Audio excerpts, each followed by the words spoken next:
வணக்கம். இந்த வீடியோவில் சற்று முன் இன்று 10/7/2026 ஓய்வூதியர்களுக்கு 2 குட் நியூஸ் சார்ந்து தகவல்கள் வெளியிடப்பட்டிருக்கிறது. இந்த தகவல்கள் யார் வெளியிட்டிருக்காங்க, எந்த ஓய்வூதியர்கள் பயன்பெற முடியும், அவர்கள் பின்பற்ற வேண்டிய வழிமுறைகள் என்ன என்பது குறித்து விவரத்தை பார்ப்போம். இந்த வீடியோவை தொடர்ந்து பார்க்குறதுக்கு முன்னாடி நம்ம சேனலை இதுவரைக்கும் சப்ஸ்கிரைப் பண்ணாதவங்க கீழே இருக்க ரெட் கலர் சப்ஸ்கிரைப் பட்டன் அழுத்தி சப்ஸ்கிரைப் பண்ணிக்கோங்க. அப்படியே பக்கத்தில் இருக்கக்கூடிய நோட்டிஃபிகேஷன் பெல் சிம்பலையும் ப்ரெஸ் பண்ணுங்கள்.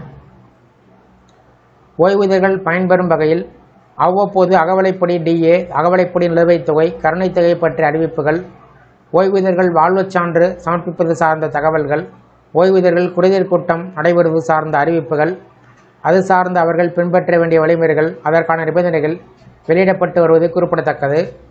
அந்த வகையில் ஒவ்வொரு மாதமும் ஓய்வூதியர்களுக்கு என்று மாவட்ட ஆட்சித்தலைவர் தலைமையில் நடைபெறக்கூடிய குறைதீர் கூட்டம் பற்றிய அறிவிப்புகள், அஞ்சல் துறை தரப்பில் கோட்ட அளவில் நடைபெறக்கூடிய ஓய்வூதியர்கள் குறைதீர்க்கும் நாள் கூட்டம் பற்றிய அறிவிப்புகள், இராணுவ ஓய்வூதியர்களின் ஓய்வூதியம் தொடர்புடைய குறைகளை சரி செய்வதற்கான முகாம் சார்ந்தும் தகவல்கள் வெளியிடப்பட்டு வருகின்றன.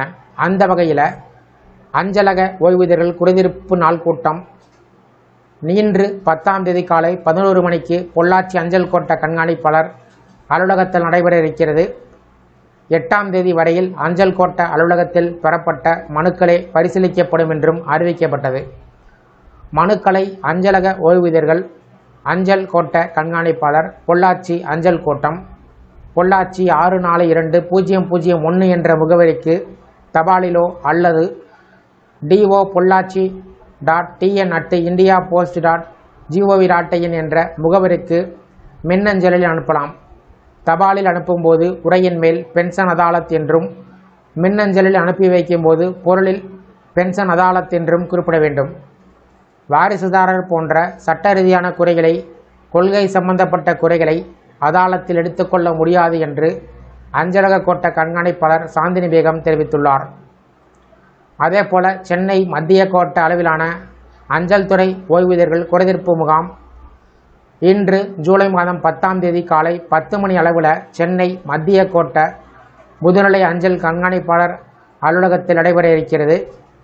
எனவே அஞ்சலகத்துடன் தொடர்புடைய ஓய்வூதியர்கள் தங்களின் புகார்களை தபால் மூலம் சென்னை மத்திய கோட்ட முதுநிலை அஞ்சல் கண்காணிப்பாளர் அலுவலகம், சிவஞானம் சாலை, சென்னை 6,17,000 என்ற முகவரிக்கு தபால் மூலமாகவோ அல்லது அதற்கு முன்பு அனுப்பி வைக்கலாம். புகார்களை DO சென்னை சிட்டி central@indiapost.gov.in என்ற மின்னஞ்சல் மூலமாகவோ 8939646404 என்ற வாட்ஸ்அப் எண்ணிற்கோ 8/7/2026 தேதிக்கு முன்போ அன்றோ தெரிவிக்கலாம் என்று கூறப்பட்டுள்ளது. அதன் அடிப்படையில் டி நகர், மயிலாப்பூர் தலைமை, சூளைமேடு, ராயப்பேட்டை, கிரீம் சாலை, தேனாம்பேட்டை, நுங்கம்பாக்கம் மண்டல வளர்ச்சி அலுவலகம், கோபாலபுரம், திருவல்லிக்கேணி, டி நகர் வடக்கு, டி நகர் தெற்கு, இந்தி பிரச்சார சபா, மைந்தவெளி, விவேகானந்தா கல்லூரி, சாஸ்திரி பவன், DPI வளாகம், தேனாம்பேட்டை மேற்கு, நுங்கம்பாக்கம் நெடுஞ்சாலை, லயோலா கல்லூரி, லாயஸ்ட் எஸ்டேட், முதன்மை கணக்காளர், சேப்பாக்கம், சென்னை பல்கலைக்கழகம், பார்த்தசாரதி கோவிலில் அமைந்துள்ள இந்த 24 அஞ்சல் அலுவலகம் மூலம் ஓய்வூதியம் பெற்று வரக்கூடியவர்கள் ஏதேனும் குறைகள் இருந்தால் இந்த கூட்டத்திற்கு மனுவை கொடுத்து 10ஆம் தேதி நடைபெறக்கூடிய கூட்டத்தில் கலந்து கொள்ளலாம் என்று அறிவிப்பு வெளிவந்துள்ளது. இந்த வீடியோ குறித்த உங்களுடைய கருத்துக்களை கமெண்ட் செக்ஷனில் கமெண்ட் பண்ணுங்கள். இந்த வீடியோ பிடிச்சிருந்தால் வீடியோக்கு லைக் பண்ணுங்கள். இந்த வீடியோவை உங்களுடைய நண்பர்கள் மற்றும் உறவினர்களுக்கும் ஷேர் பண்ணுங்கள். நன்றி.